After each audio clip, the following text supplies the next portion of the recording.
Wow, it's hot. How long is he going to be? I've no idea. When Uncle Marcus gets busy with that cine camera, there's no telling. I'm afraid my brother takes his hobbies very seriously. You can't rush him. At least we could try. Buck up, Marcus. Do you want us all to die of sunstroke? Shan't be long now. When I say action, I want you to walk about, admire the ruins. You stand there grinning, it might as well be a still photograph. I wish it were. Then we could get a move on. Where are we anyway? Well, this is Pompeii, isn't it? I know that, fathead. I mean, which bit is this? Oh, hang on. Let's look in the guidebook. Ah, here we are. The Street of Tombs, Site 39. 3 stars. The house of Aulus Lepidus, the poisoner. Oh, sorry, did I say something I shouldn't? No, it's all right. It's nothing. Leave this to me. You haven't known us very long, George, but since we all met on the ship, you and Marjorie have become good friends, so it's only fair to explain. We decided to take this cruise because we all wanted to get away from England for a while. You see, we come from a small village called Silbury Cross. Yes, Marjorie told me. But I don't expect she told you that in Silbury Cross there's a criminal lunatic who goes around poisoning people. For fun. What? Don't, please. Right. Are you ready? Look as if you're enjoying yourselves. Action!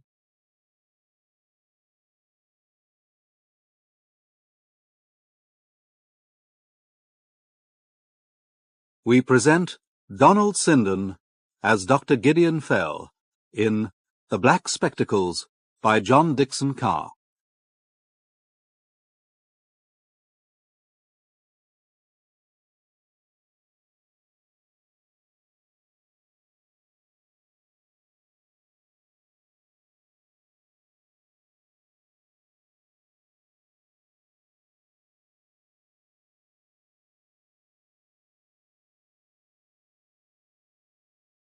Extracts from notes made by me, Gideon Fell, on August the 10th, 1938, concerning the mystery at Silbury Cross. I had already heard something of the matter when Chief Superintendent Hatley called to see me at Adelphi Terrace. The Chief Constable, Major Crowe, has asked for assistance. Apparently the local chaps haven't reached any definite conclusion. The trouble is, the outbreak of poisoning happened 3 months ago, so the trail's pretty cold. But since the Chesney party got back from their Mediterranean cruise, things have turned nasty. Anonymous letters, messages scrawled on walls, that sort of thing. Yes, I know. The villagers think one of the family was responsible. Now, tell me, how many people have been poisoned? 3 children and an 18-year-old girl, all dosed with strychnine. One of the children died. As for the others, it was touch and go for a while, but they recovered. Was there any connection with the Chesney family? Well, Marjorie was particularly fond of the boy who died, 8-year-old Frankie Dale. His death nearly drove her into a nervous breakdown. That was the principal reason for their trip abroad. Yes, I know that too. Oh, really? Would you mind telling me how? Well, a few days ago I received a letter from Marcus Chesney, the head of the family. I know him slightly. We have a mutual friend. I believe he has rather a splendid house. He does. It's called Bellegarde, named after a peach. He's got half an acre of glass houses and grows prize peaches for the luxury market. Marjorie Wills is his niece, the daughter of his late sister. A nice girl, I believe, though she's got a bit of a temper. He also has a brother, Dr. Joseph Chesney, but he doesn't live at Bellegarde. He has his own house and consulting rooms at the other end of the village. Who else was in the cruise party? An old school friend of Marcus, a retired professor named Ingram. He lives in a small cottage on the Bellegarde estate. Well, in his letter, Marcus mentions a Mr. Harding. Ah, now, George Harding wasn't one of the Silbury Cross party. They met him on the cruise. He and Marjorie took to one another at once. It soon turned into a romance, and now they're officially engaged with Marcus's blessing. Yes, he says as much in his letter. But since their return... They hoped that by the time they got back, the trouble would have blown over. But it hadn't. Far from it. The village has made up its mind that Marjorie was responsible for the poisonings.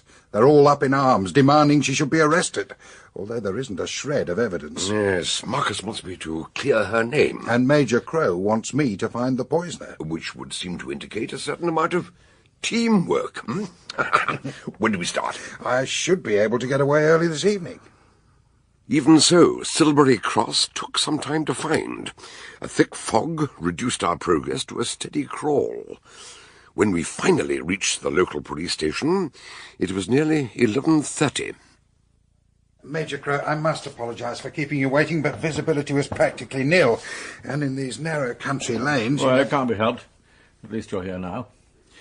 Dr. Fell, I take it you're acquainted with the relevant facts about Chesney's family and friends? Oh, yes, although we don't have much information about the people who work at Bellegarde, the household staff, the gardeners, and so on. They all live in the village, I believe. That's right. They come into work every morning, apart from Walter Emmett, that is. Emmett? The manager of the estate, in charge of the glasshouses and the marketing. He's a decent chap. Worked at Bellegarde since he was a lad. He's not married, so he lives in case of a sudden frost or a violent storm. He likes to be on hand so he can cope with serious emergencies. But not as serious as the emergency we have to investigate. What can you tell us about this outbreak of poisoning? Where did it begin? In Mrs. Terry's shop. A sweet shop, newsagent, tobacconist. She's a good soul, very obliging. Of course, the tragedy upset her very much, but nobody blames her.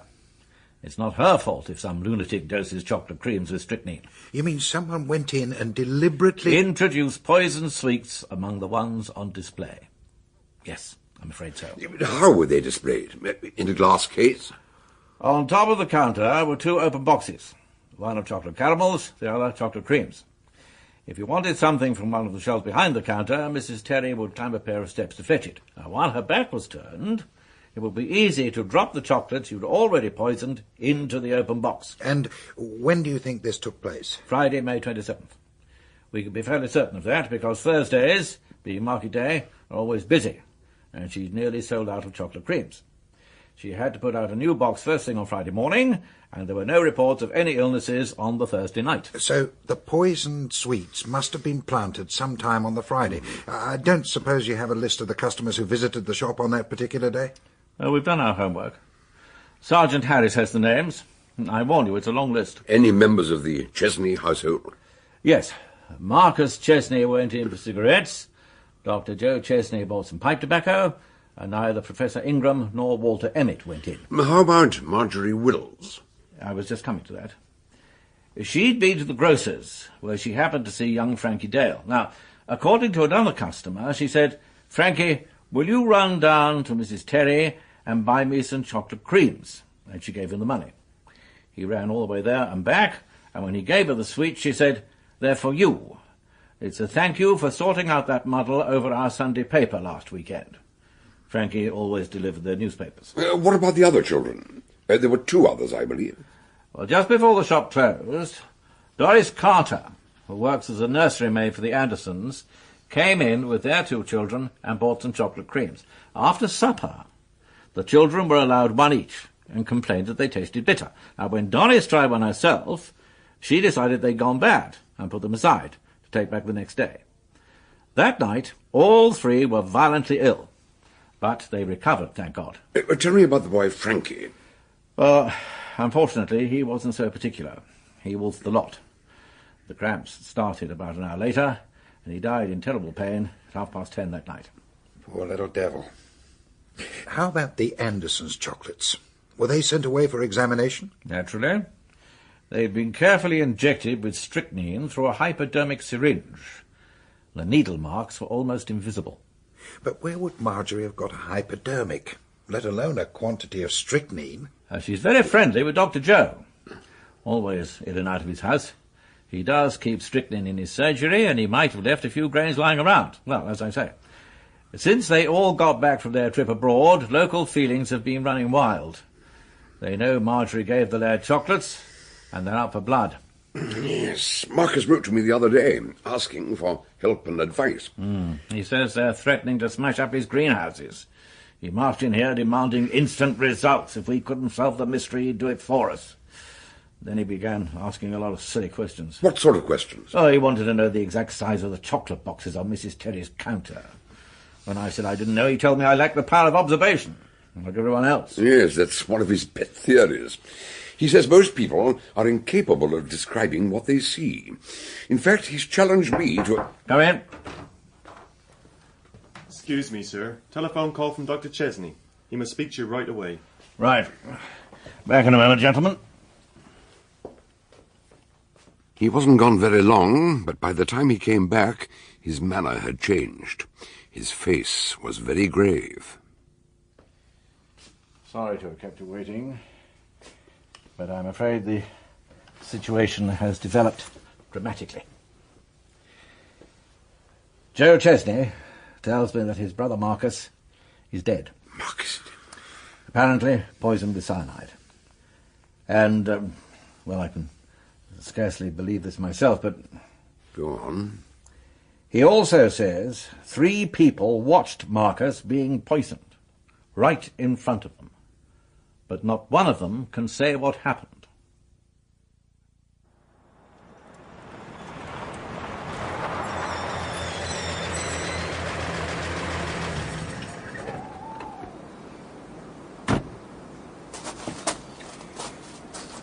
So this is Bellegarde. Quite impressive. No lights at the front of the house.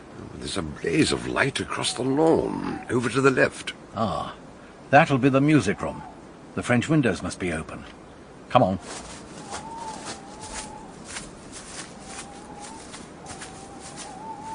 That must be a very powerful light. Hello. What's all this? Outside the windows, various articles were scattered on the grass.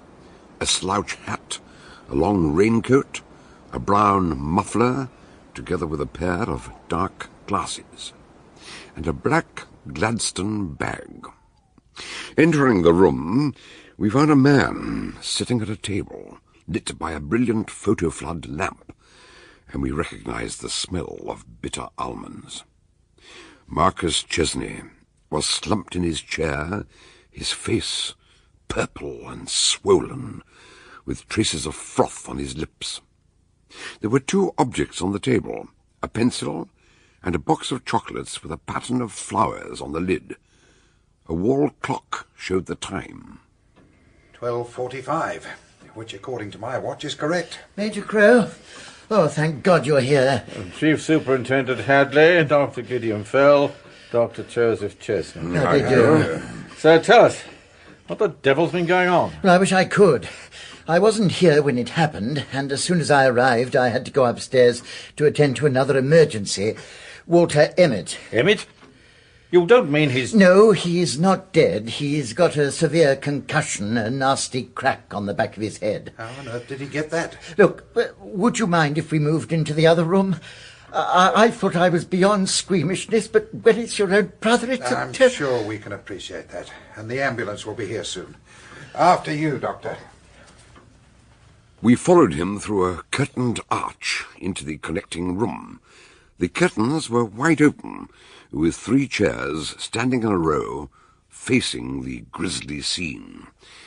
At that moment, the photo-flood bulb went out, as if to say that the drama had ended, while Dr. Chesney went on to explain the events leading up to his brother's death.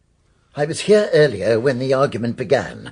Marcus said that after an accident, most witnesses can never tell you what they've seen, and offered to test his theory by staging a sort of charade.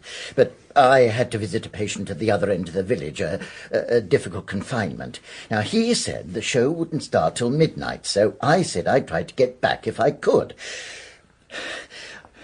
I arrived at 12:10. Too late to help him, poor old boy. So 3 people actually watched the show? Yes. They saw every move the murderer made, but they can't agree on anything that happened. And those 3 people were... Professor Ingram, Marjorie, and her fiancé, George Harding, who's staying for the weekend. Well, at least one good thing's come out of this damn business. I beg your pardon? Well, in the last few months, some people have accused my niece of being a murderer. But whoever killed my brother, whoever the poisoner is, it can't be Marjorie. And, well, if Marcus had to peg out to prove that, it's worth it. Excuse me, Uncle Joe. Could you go up to Walter? There's something about the way he's breathing. Oh, yes, of course. Right away. Miss Wills, this is Chief Superintendent. Oh, that light's gone out. The bulb can't have burnt out already, surely. Oh, I beg your pardon. Did you say something? This is Chief Superintendent Hadley from Scotland Yard, and Dr. Gideon Fell. I suppose you've come to arrest me. Sorry. No, but we'd like to ask you a few questions. It might be a bit easier if we closed these curtains. I expect you want to know how all this began. Well, yes, indeed, I do. During dinner, Uncle Marcus was saying that people can never describe what they've seen. And you disagreed with your uncle? I told him that might be true about men, but women were far more observant. Of course, Uncle insisted he was right. Then he asked George to take his cine camera and film the whole thing, so there wouldn't be any arguments afterwards. Great Jupiter! Do you mean to say that you've got it all on film? Yes, that's why he used a photo flood lamp. So as soon as we get the film processed... Now, one moment. Now, we know you and Mr. Harding and the Professor made up the audience. And what about the gentleman who got bashed over the head? Walter was Uncle's assistant. He was supposed to be the other actor in the show, though we didn't know that. He came in dressed in some old clothes and... What time was this? Well, we took our places at about 5 to 12. The curtains were closed like they are now. Then Uncle came through and gave us a little lecture. Our half of the room had to be in total darkness and we mustn't speak during the show. Then he opened the curtains and sat down at the table, and then... Go on. On the table there was a box of chocolates, a pen and a pencil. He picked up the pencil, then the pen, and pretended to write. Then the French windows opened and that horrible man came in. Can you describe his appearance? George says he looked like the bogeyman, and he did. He had a slouch hat and a long raincoat with the collar turned up and a muffler round his face. He wore black glasses, and he was carrying a black bag, which he put down on the table. Uncle said, "You've done now what you did before. What other things will you do?" And the bogeyman produced a pillbox and shook out a green capsule, the kind they used to give children castor oil. And he tipped back Uncle's head and forced the pill down his throat. It was horrible. Then he picked up his bag and went out. Uncle just sat there fidgeting with the pen and pencil. Then suddenly he flopped forward onto his face. But that wasn't how we found him. Oh, no. He got up and bowed and closed the curtains. We waited for something else to happen. But then he turned the lights on and came in with a piece of paper saying we had to answer some questions. But did you ask him any questions? The professor said, "Who was your weird companion?" Uncle laughed and said that was Walter. He helped me plan it. Then he called, "All right, Walter, you can come in now." But there was no answer. We found Walter outside the French windows, with blood trickling from his mouth. He'd been unconscious for some time. So the bogeyman wasn't Walter after all, and that was when Uncle Marcus collapsed. Marjorie? My God, what have you been saying to her? Hasn't she suffered enough? George Harding's outburst was cut short by the arrival of an ambulance to collect the body, and Marjorie went up to her room to lie down. While the police procedures were carried out, Hadley and I began our own investigations, finishing up in the library, where Major Crow introduced us to Professor Ingram. How do you do?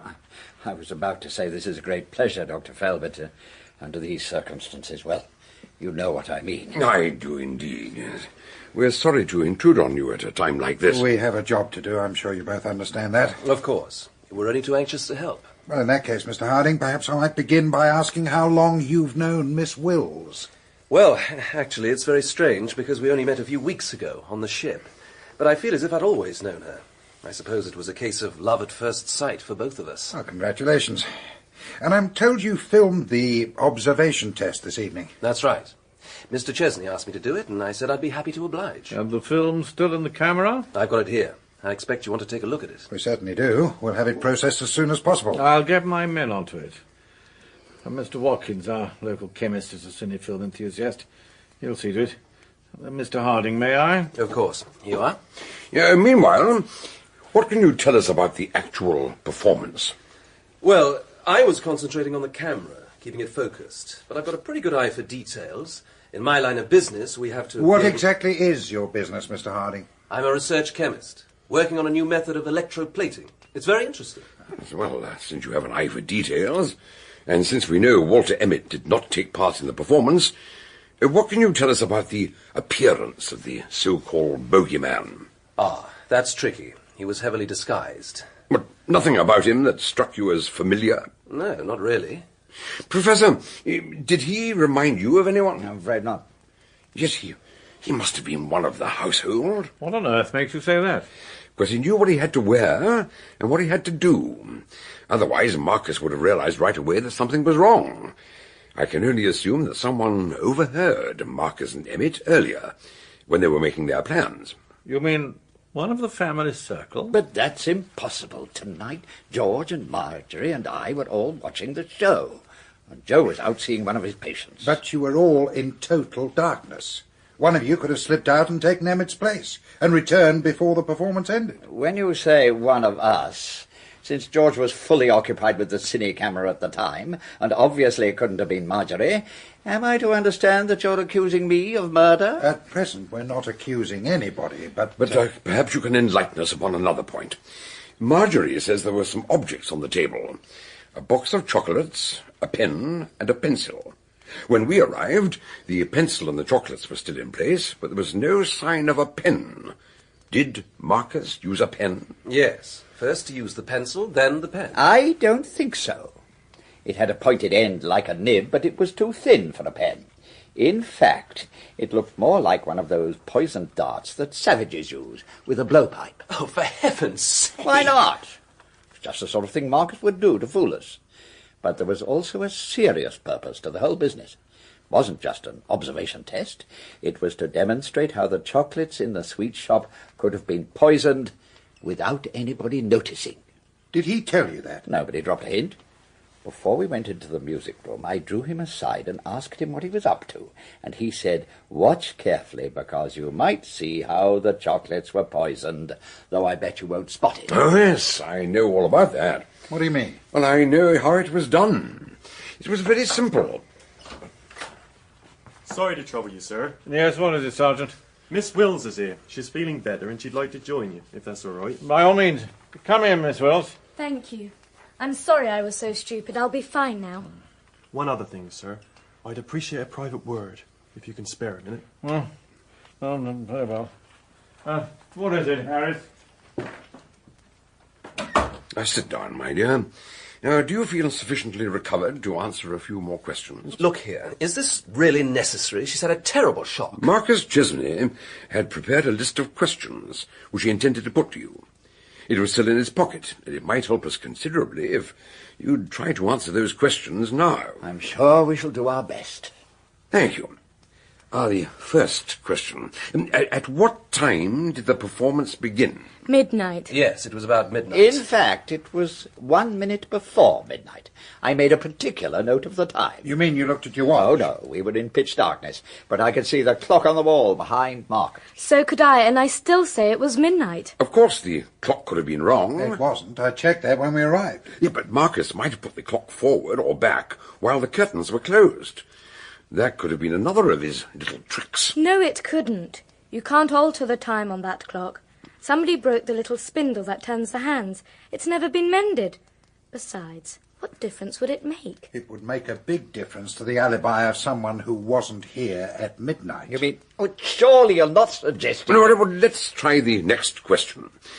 Was there a box on the table? If so, can you describe it? Of course there was. A box of chocolates with a pattern of green flowers. Sorry, my dear. Yes, there was a box, but the flowers were blue. Yeah, well, it's not worth arguing about. As it happens, you're both right and both wrong. Next question. Which objects did I pick up from the table? Well, George says a pen, and the professor described it as a poisoned dart from a blowpipe. What nonsense! George is right, it was a pen. Oh, very well. So let's press on. Did anyone speak? The bogeyman never said a word.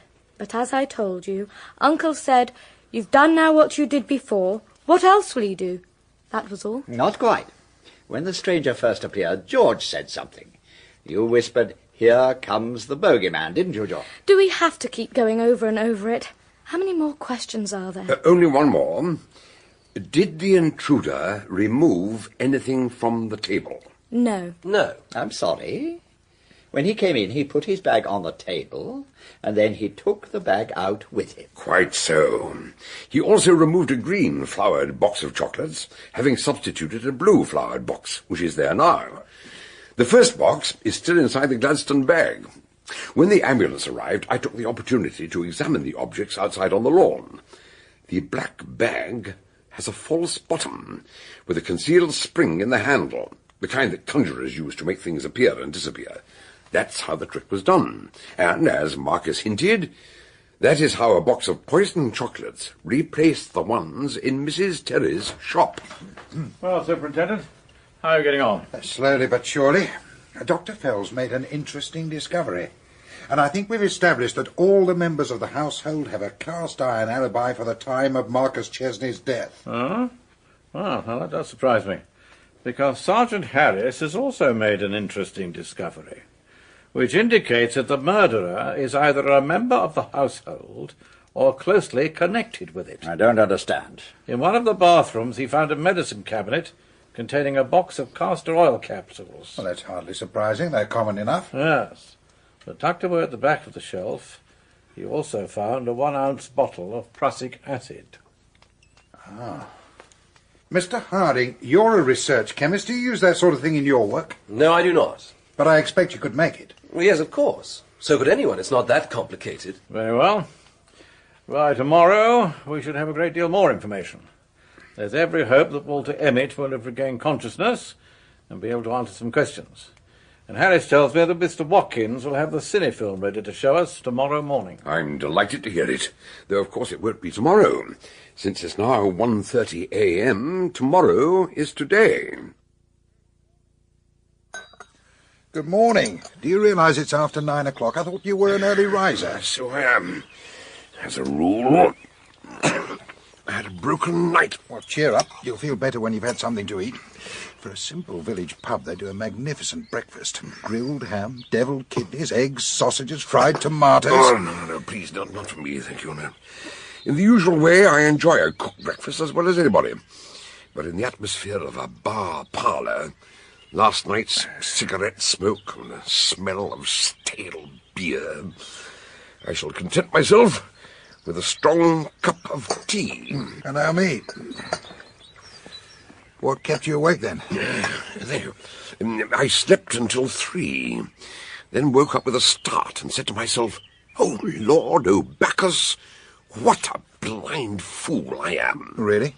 Any particular reason? I realized I'd made a very stupid mistake. Consider a box of chocolates, a large box of chocolates. What do we expect to find in it? Chocolates? Oh, please. As a general rule, they have more than one layer, don't they?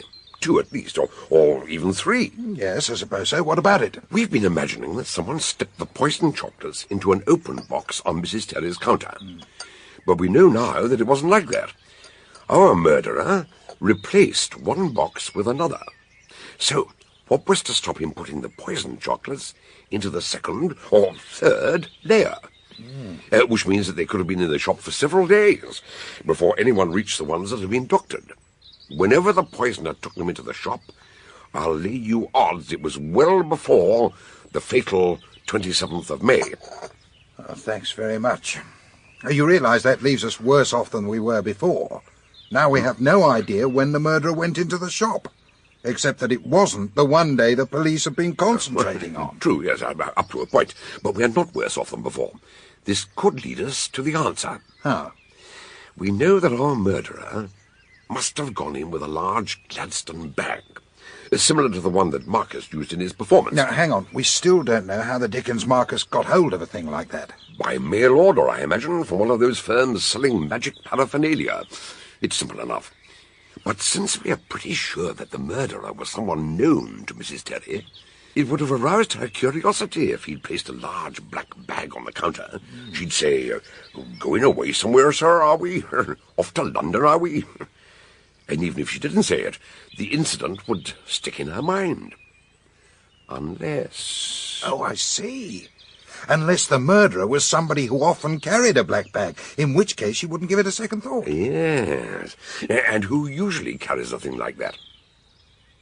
I think Dr. Chesney has some explaining to do. Yeah, we're all in good time. Before we do anything else, we must take a look at that cine film. What was the name of our obliging local chemist?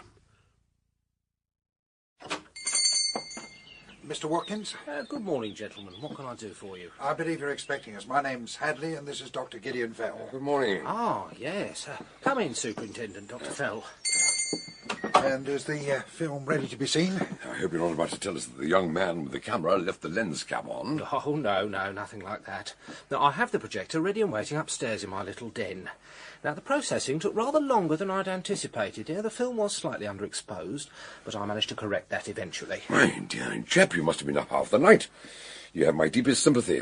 I know the feeling. No, I enjoyed it. Yeah, it was quite fascinating. Oh, was it? Well, yes.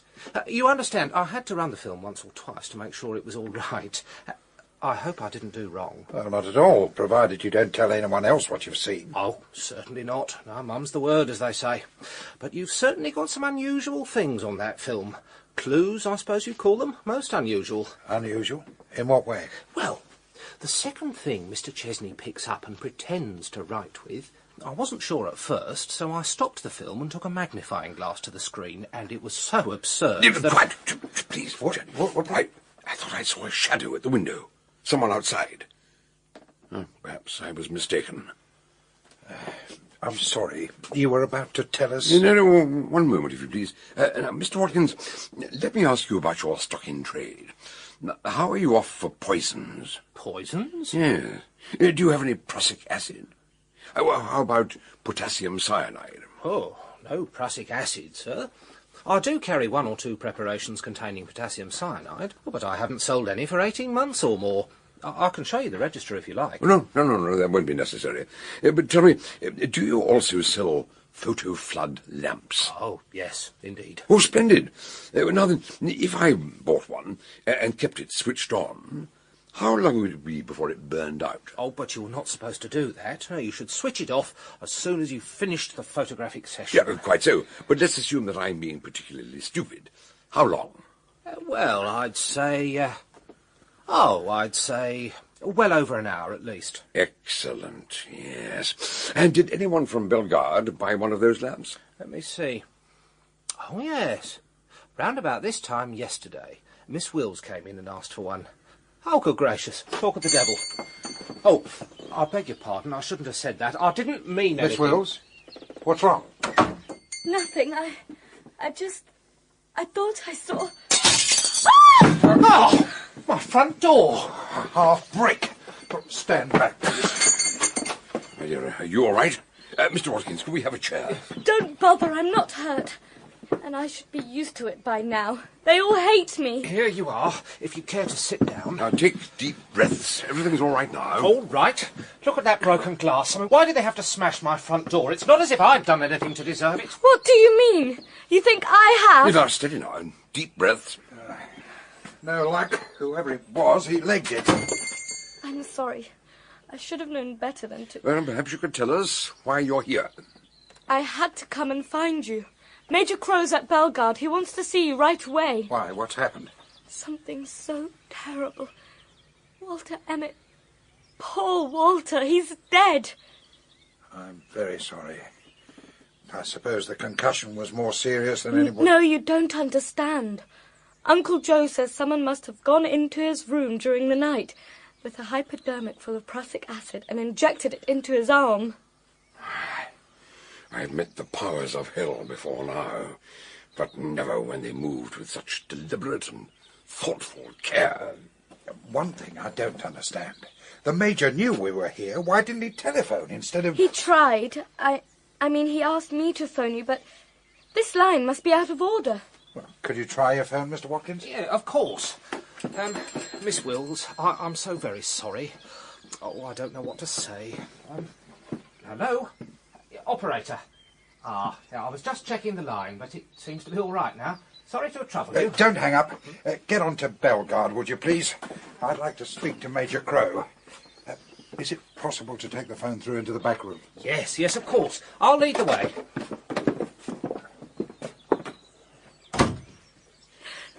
It's so awful. Yes, I know, but try not to upset yourself. I can't help it. I keep thinking about Walter. He'd never done anything to hurt anyone. I was very fond of him. I'd known him ever since I was a little girl. He'd have done anything for me. Last night Uncle Joe said that this morning he'd be able to speak and tell us what happened, and now, why should anyone want to kill Walter? I think you've just answered your own question. Oh, yes, I see. And everything used to be so wonderful. We thought that things were going so well from that first day in London when I met George and we fell in love. It was just... Just a minute. Did you say you met him in London?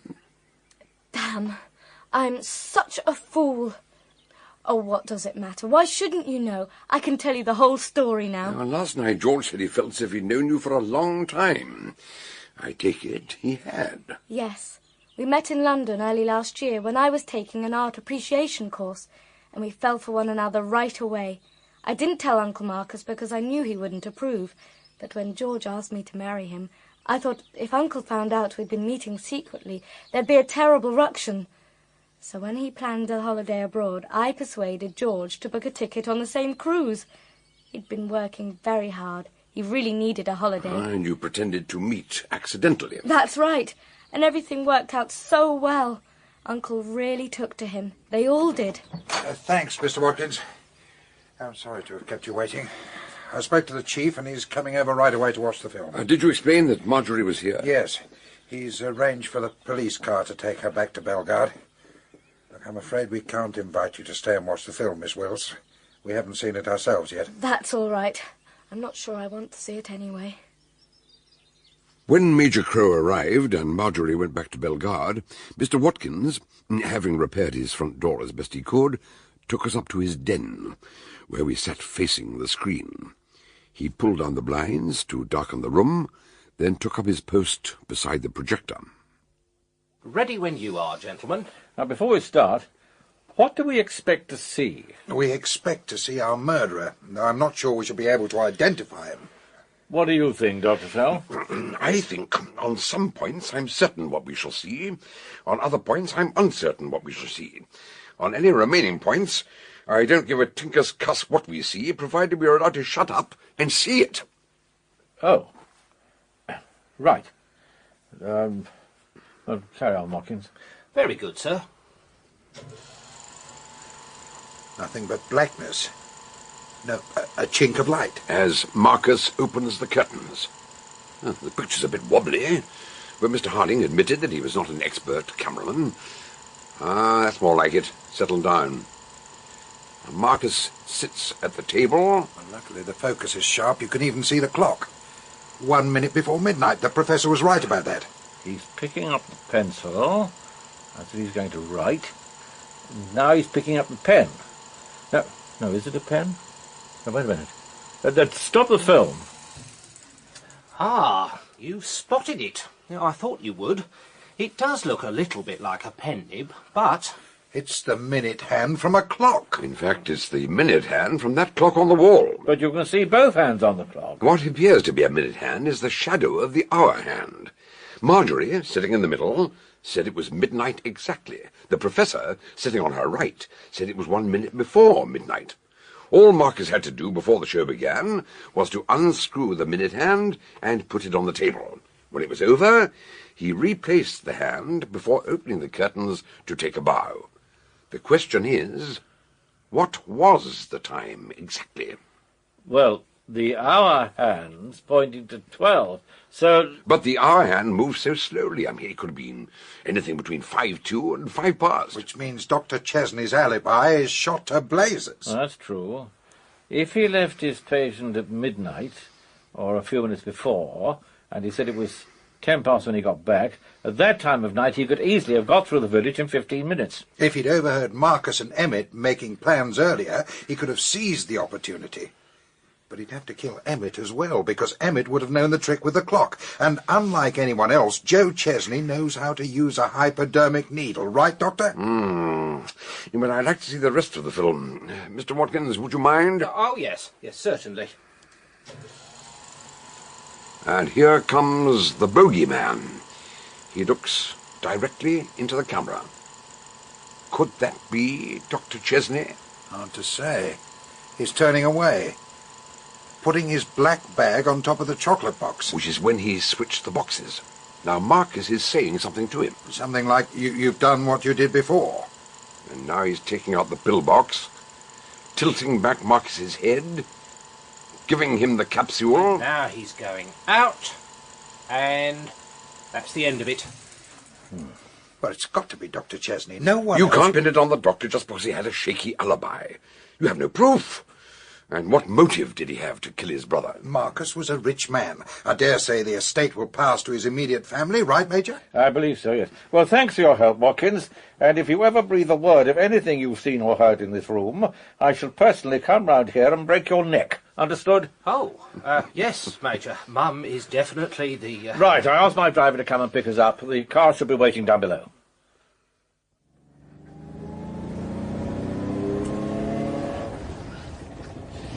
I get the feeling that you have something you wish to say, Major. Well, yes. As a matter of fact, I was anxious to get away before Watkins put two and two together. You see, when you suggested that Marcus's brother had a strong motive for murder, that would apply just as well to Marjorie. Well, she couldn't have dressed up as the bogeyman. She could have had an accomplice. She'd known Walter Emmett since she was a child. He was devoted to her. If she were the one who overheard Marcus and Emmett planning their performance, she could have persuaded him to give her uncle the capsule and then slipped out to meet him when he came off stage, so to speak. And bashed him over the head, knocked him unconscious. I mean, damn it, man, you'd be saying next she poisoned the blasted chocolates as well. I'm sorry, I couldn't tell you this in front of Watkins, but we do have some new evidence. Oh? Last week, a young woman went into a backstreet chemist in Reading, saying she needed cyanide of potassium for photographic purposes. Now, when the chemist questioned her, it was obvious she knew nothing about photography. She lost her nerve and ran away. He reported it to the police, and this morning he read about Marcus's death in the papers. There was a picture of the Chesney family, and he recognized Marjorie at once. Oh, dear. I'm very sorry to hear that. Ah, Bellegarde already. Perhaps I could have a quiet word with the young lady on my own. Miss Wills. Marjorie. I'm sorry to creep up on you like this, but it's necessary for us to have a conversation. Oh, you startled me. Yes, I was afraid so. That's why you didn't phone Mr. Watkins. You never use a telephone, do you? But you're a very skillful lip reader. How did you find out? Now, the first time we met, it struck me as odd that you didn't hear something that Major Crowe said to you. And I'm afraid I was rather suspicious when Mr. Watkins' telephone was out of order. I manage very well as a rule. Most people never guess. I'm not ashamed of my deafness, but I don't see any reason to go around proclaiming the fact. It doesn't make any difference, does it? No. It might even be helpful. But I really came to ask you something else. Could you tell me why you went to Reading and tried to buy some poison? I thought no one knew. But when he started asking questions, I lost my head and ran out. Yes, but I still don't know why you wanted it. It was because I wanted to kill myself. Ah. And why would you want to do that? Can you imagine what it's like? Living under the strain of being suspected of murder, hated by everyone, accused of killing the boy, expecting to be arrested every day, only there wasn't enough evidence. But surely when you went away on holiday... Yes, I was happy then, for a while. But when we came back, it was worse than ever. Yeah, I didn't mean that. I meant George had been welcomed into the family circle. You're going to be married. You've got everything to live for. I'm not sure it will ever happen. Frankie, Uncle Marcus, and now Walter. It seems as if there's some terrible curse on the people I love. George might change his mind, and I wouldn't blame him if he did. Mr. Harding! Sorry. I know I shouldn't have listened at the door, but thank God I did. Marjorie, my dearest, don't you understand? I love you. I love you with all my heart, and I don't care what anyone says. I want to marry you. Mr. Harding, I understand how you feel, but under the circumstances, I must ask you to be patient. I can't. Marry me, darling. We'll get a special license tomorrow. Realizing that it would be tactful to leave them together, I went out into the garden to join Hadley and Major Crowe. It's good to be outdoors, enjoying the sunshine, away from possible eavesdroppers. Certainly. Little daylight in our problems. They'll soon resolve themselves. You think so? Of course. We've got a clear case at last. The girl was our chief suspect right from the start, only we never had a motive. But now it's staring us in the face. According to the terms of her uncle's will, she's going to be very wealthy. Well, as you said, that also applies to her Uncle Joe. Oh, the estate will be divided between them, I know that. But everything points to the girl as the guilty party. She killed the paper boy and damn near polished off 3 more the same way. Wholesale poisoning, with no motive whatever? But there could have been a very clear motive. I don't follow you. If it hadn't been for the sweet shop poisoning, she'd have been an obvious suspect when her uncle died.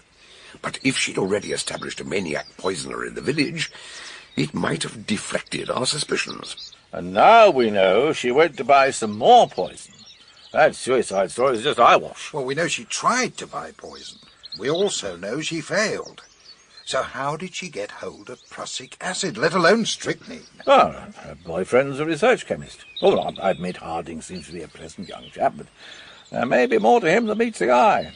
What if he were involved right from the start? What if they planned it between them? No, you can't have it both ways.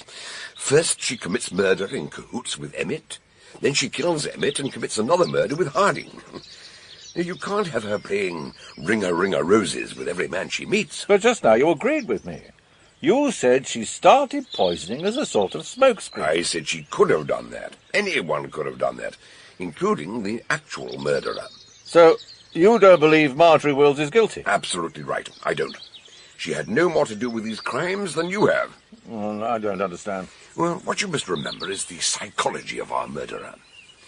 Of all the forms of murder, poisoning is the most difficult to get away with. Now, hold on a minute. You mean the easiest, don't you? No, I mean precisely what I say. But look here, there are people dying every day, reported as natural deaths, but who knows how many of them have been poisoned? We don't know. What you say may be true. The graveyards may be full of corpses clamouring for vengeance. But hang it all, let's see some evidence before we assume your theory is valid. Well, what's your opinion, then? In my opinion, the poisoner runs a triple risk. 1, he must make sure his victim doesn't live long enough to denounce him. 2, he must prove that he had neither the opportunity to administer poison nor a reason for doing so. And finally, hardest of all, he must obtain the poison without being detected. Now I'm going to show you something. What's that? The letter sent to me last week by Marcus Chesney. Perhaps you would read the last paragraph, Hadley. Oh, thanks. All witnesses, metaphorically, wear black spectacles. Mm-hmm. They do not see what goes on the stage, still less what goes on in the audience. I expect to perform a little charade before a group of friends quite soon. If all goes well, may I invite you to come and see it at a later date. I warn you, I shall try to hoodwink you in every possible way. But I'll give you a tip. Keep a close eye on my niece Marjorie. Marjorie? But you just said... Yeah, I know. That's why I didn't show you the letter till now. I didn't want to mislead you. But there's a clue in there which... here he is. The very man I've been waiting for. Mr. Watkins. Watkins? You don't mean he's a... Oh, no, certainly not. I invited him to come and give us another film show. Miss Wills, gentlemen, it seemed right and proper that those of you most deeply concerned should have the opportunity to see this film. Now, Mr. Watkins has kindly set up the projector, so... I told you, I'm not sure I want to see it. Nevertheless, I think you should. It may help us a great deal. It may even help you. We want to establish who the bogeyman really was. Now, watch closely, and you may see who killed Mr. Chesney. You mean something might give him away? Perhaps. Of course, if you have any objection. No, not at all. In fact, I'd like to see it. How about you, Mr. Harding? Any objection? Well, I was behind the camera, so I know what's in it. But it's going to be a bit of an ordeal for Marjorie. Does she really have to... It's all right, George. I'll be all right. Thank you. Very well, Mr. Watkins. Let's begin. Very good, Dr. Phil. Lights out, please. Here we go. Mr. Chesney sits at the table and picks up the pencil. And now... Good Lord. And I thought it was a blowpipe dart. Now, never mind. Now, concentrate on the intruder, who is about to... Yes, here he comes. Now, take a good look. Who is it? Walter! It's got to be the way he moves, the way he stands. That's Walter, it just is. She's right. But it can't be Walter. By that time, he was lying outside, unconscious. Yeah, but quiet down. Now, Marjorie, I want you to watch Marcus's lips. He's about to say something. Tell us what he says. He says, "I do not love thee, Dr. Fell. The reason why I cannot..." What the devil? I tell you, it's a trick. Yes, Marcus's last trick. A little joke at my expense. Stop the film, please. Lights on. I don't understand. He never said Of course he didn't. Therefore, this isn't the film of what you saw last night. And therefore, the murderer is the person who gave us this film. Excuse me, back in a minute. No, you don't! What did you do to him? Well, nothing. As soon as I grabbed him, he fainted. Sheer terror. He knew it was all up. Come in, Sergeant. Take him away. Good morning, Hadley. So you decided to have a lie-in today? I lay awake for a long time last night. There are a few points I'm not quite clear about. Oh, my dear chap, you astonish me. Yesterday morning, at this very table, you said it must have been a doctor who dumped that trick bag on Mrs. Terry's counter. No, I beg your pardon. You said that. There are other people who go around carrying luggage. Tourists, for instance. Strangers to Silbury Cross, like George Harding. Anyway, he was the only possible suspect. Would you mind explaining that? Well, Marcus even gave us a clue. He said, "They don't know what goes on the stage, still less what goes on in the audience," meaning that there could be trickery among the audience, too. In other words, one of the three spectators could be an... Exactly. One of them might change places with Emmett and appear in the film. There was a short period of darkness before and after the show when the curtains were closed, long enough for Harding to slip out, put on a costume, while Emmett took over the camera. Impossible. During the show, the professor heard George say, "Shh, here comes the bogeyman." Yeah, he heard Emmett say it in a whisper. And since he was holding the cine camera, the professor assumed it was George. But it was Emmett we saw in the film. That version was shot much earlier, when the rest of the household were out of the way. Which is why the photo flood burned out. It was used twice. So where's the film Emmett took during the show? But let me explain. The scene was shot twice. First, for what we might call the dress rehearsal, with Emmett as the bogeyman. Then, during the actual performance, when Emmett and Harding changed places, Emmett held the camera. But we've never seen that version on film. No. Harding made sure the lens cap was left on, so the rest of the film is blank. As soon as the show was over, while Harding was tearing off his disguise, Emmett slipped out as arranged, whereupon Harding coshed him and resumed his post indoors with the camera before the lights were switched on. Do you mean to say Harding planned all that months ago, before the Mediterranean cruise? Oh, no, not at all, no. Although as soon as he realized Marjorie was an heiress, he decided to kill Marcus and marry her for her inheritance. Unknown to Marjorie, he paid his first visit to Silbury Cross to establish the mysterious poisoner and lay the smoke screen. How he planned to finish Marcus off we'll never know, because last week, like a gift from the gods, he got his big chance when Marcus asked him secretly to help him with the show. Marcus set up his own murder without knowing it? I'm afraid so. I don't think Harding meant to implicate Marjorie. He wanted her money. He didn't want her tried for murder. But by then he realized that her passion had begun to cool. Do you think she suspected him? I think she saw a glimpse of his true character. Perhaps that's why she contemplated suicide. He sensed the change in her and tried to stampede her into marriage, without success. Well, she's free of him at last.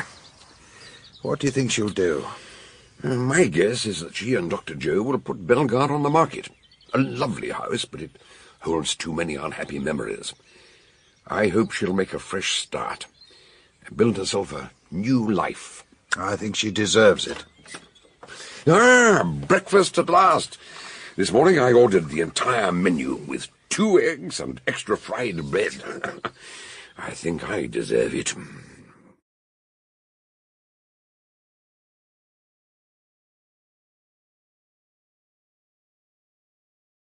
In The Black Spectacles by John Dickson Carr, Dr. Gideon Fell was played by Donald Sinden. Chief Superintendent Hadley, John Hartley. Major Crow, Reginald Marsh. Marjorie Wills, Yasmin Brett. George Harding, Andrew Wincott. Dr. Joseph Chesney, James Taylor. Professor Ingram, Colin Pinney. Mr. Watkins, Christopher Wright. Sergeant Harris, Nick Ash.